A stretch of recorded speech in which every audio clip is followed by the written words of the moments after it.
In the Torah, the story of the consecration of the Mishkan, the wilderness tabernacle, is told more than once with a different emphasis, a different point of view each time. At the end of Exodus, we have the story told by the artisans who did the work. At the beginning of the book of Numbers, the chieftains of Israel tell the story of bringing their gifts.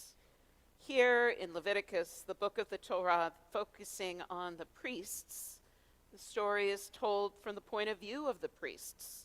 What sacrifices are offered? What are the details of the consecration of the priests? How is the sacrifice accepted? One of the things that all the accounts of the consecration of the Mishkan agree about is that the ceremony took days to do everything. Sifra, an early midrash on the book of Leviticus, describes the time as one fraught with apprehension and anxiety. The goal they hope to reach is huge. They are trying to build a wilderness tabernacle for God's presence. What if God still hasn't forgiven them for the incident with the golden calf? For 7 days, the tension grows as Moses puts up and takes down the Mishkan each day, but nothing happens. The people approach Moses fearful that God does not accept the Mishkan.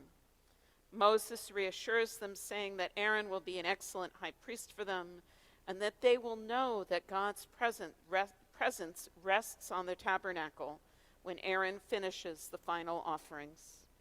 In our Torah portion this week, Parashat Shmini, the 8th day of the formal ceremony has arrived. In the biblical text, there is no hint of emotion as we read of the sacrifices offered and the actions of the participants. As we reach the culmination of the service, when the Israelites will finally know whether or not God has accepted the Mishkan and Aaron as the high priest, the text says, "And Aaron lifted up his hands toward the people and blessed them, and he came down from offering the sin offering and the burnt offering and the peace offerings. And Moses and Aaron went into the tent of meeting and came out and blessed the people. And the glory of the Eternal appeared unto all the people, and there came forth fire from before the Eternal and consumed upon the altar the burnt offering and the fat. And when all the people saw it, they shouted and fell upon their faces." With God's glory present to everyone and fire from the Eternal consuming the sacrifices, God's acceptance is very clear. Moses was correct. It is obvious that God has accepted the sacrifice, that God has forgiven them for their flirtation with idolatry, and that God wants Aaron to be the high priest.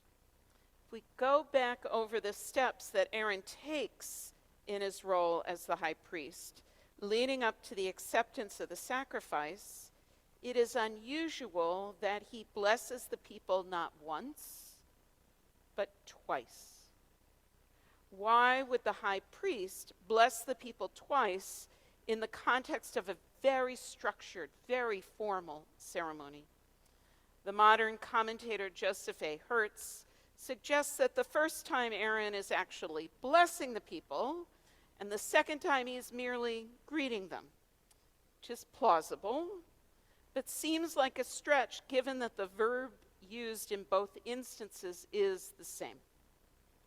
The medieval commentator Rabbi Shlomo Yitzchaki, also known as Rashi, interprets Aaron's actions as referring to two different blessings. The first time when Aaron raises his hands, he is blessing the Israelites with Birkat Kohanim, the priestly benediction that we will read about in Numbers chapter 6. This makes sense given that the gesture, the raising of hands, appears to be the same. The second blessing is distinct from the first. There is no raising of hands, and Sifra suggests that the blessing offered is, "May the favor of the Eternal, our God, be upon us. May it be God's will that the Shekhinah will rest on the work of your hands." If the people are blessed with Birkat Kohanim, why bless the work of their hands? And if the work of their hands is blessed, why offer the priestly benediction? While Birkat Kohanim asks God to grant so many important things to the person being blessed, culminating in the blessing of peace, it is a benediction made in the second person singular. The Eternal bless you and protect you. The Eternal deal kindly and graciously with you. The Eternal bestow God's favor upon you and grant you peace. Aaron's second benediction is given in the plural.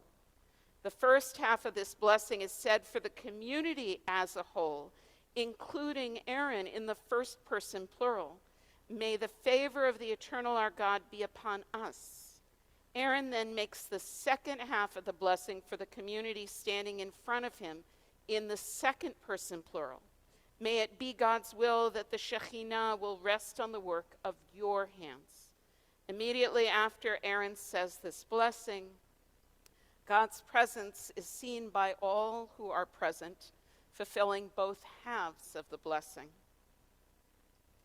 We need both of Aaron's blessings in our lives. Birkat Kohanim is a beautiful blessing that asks God to grant that the person being blessed is safe, secure, and whole. Yet in a way, it is incomplete without the blessing of community. Just as each of us has an individual relationship with God, in a way, too, that too is incomplete without the relationship between God and the people Israel.